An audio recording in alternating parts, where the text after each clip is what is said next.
I don't want the armed forces, in the slums fighting with criminals. That's not the role of the armed forces, is it? And as long as I'm president, there won't be any law and order operations. There were attacks on the Brazilian army in the border area. Then everyone says, but this kind of thing doesn't happen in Brazil. That's right. Brazilian army troops were attacked on the border with Colombia. A rare situation drew attention in Tabatinga, in the far west of Amazonas. Brazilian army troops who were patrolling the border area were surprised by Colombian traffickers who opened fire on the soldiers. The 8th Jungle Infantry Battalion responded, taking down one of the criminals and arresting another, clearly showing the level of boldness of the cartels operating in the region, who are now directly challenging the Brazilian armed forces. I don't care about anyone. We are always ready, always. Make it clear, it's better to be our friends than our enemies, or things won't go well for you. This episode shows how the cartels are advancing into Brazil and challenging national sovereignty. While neighboring countries integrated into the Shield of the Americas carry out coordinated operations with international support, Brazil remains on the defensive, only reacting when it is attacked. They end up committing more barbaric and shocking homicides to cause terror among their rivals or the general population. The lack of foresight and strategic offensives makes it clear that the federal government's inertia in taking strong measures is causing an escalation of drug trafficking in the country, where there is already concern that gangs might try to invade small Brazilian army battalions in border areas. Welcome to life in the barracks.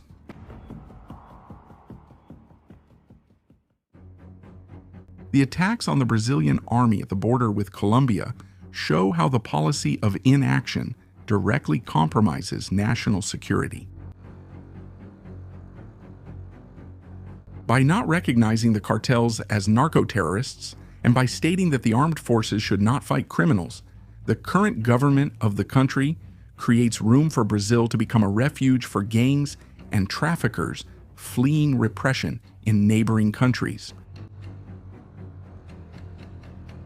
This strategic vacuum strengthens the perception that Brazilian territory is vulnerable and poorly prepared to face transnational threats.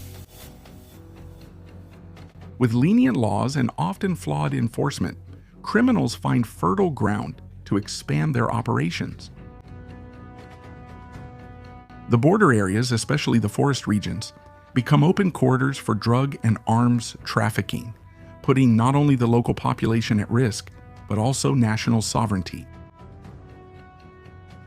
The incident in Tabatinga shows that, without a firm stance, even the military end up becoming direct targets of the cartel's boldness.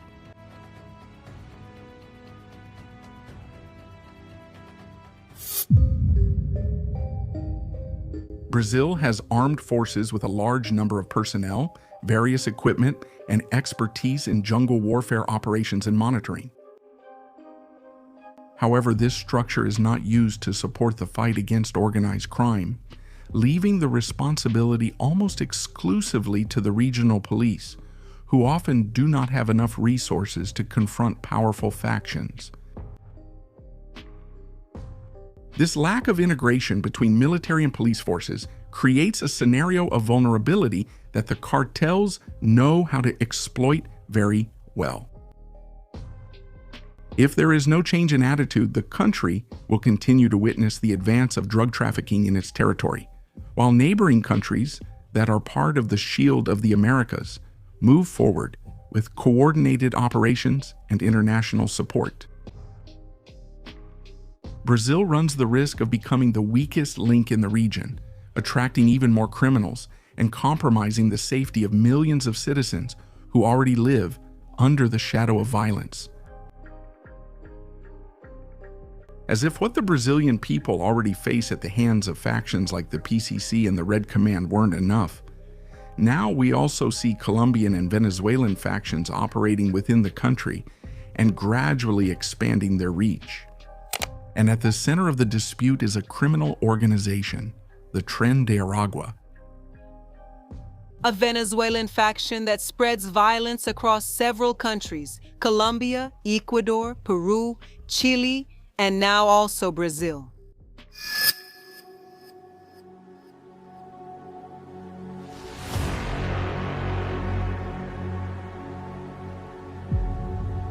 This transnational infiltration further increases the pressure on vulnerable communities and highlights the need for a more robust and integrated response. The Brazilian armed forces could play a decisive role in this fight, working together with state and federal police. With their military structure, they could provide air support in hard-to-reach areas, patrol the rivers of the Amazon, and conduct constant monitoring using drones and aircraft. This integration would allow anticipating cartel movements and neutralizing trafficking routes before they become established. In addition, the use of military strategies combined with police intelligence would strengthen the national response capability.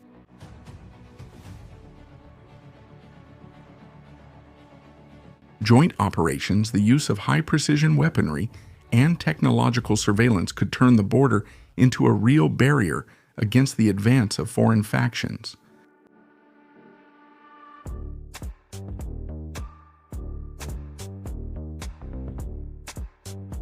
Without this cooperation, Brazil will remain vulnerable, allowing organized crime to expand and increasingly challenge the country's security forces.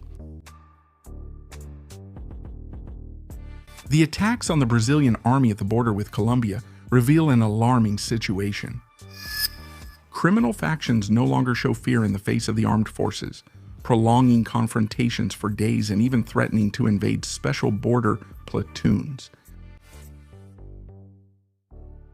This boldness exposes the fragility of the current security policy and puts at risk not only the soldiers stationed in isolated regions, but also the population living near these areas. If an army unit were to be invaded, the impact would be devastating for the public's sense of national security. The common thought would be, if criminals are able to challenge and take over military barracks, what would they do to the homes of ordinary people? This would be one of the worst possible scenarios, as it would represent not only the loss of strategic territory, but also the weakening of the population's confidence in the state's ability to protect its citizens. Leave your thoughts in the comments about how you see all of this and how the Brazilian armed forces should act, considering that there is no authorization from the president to fight the cartels.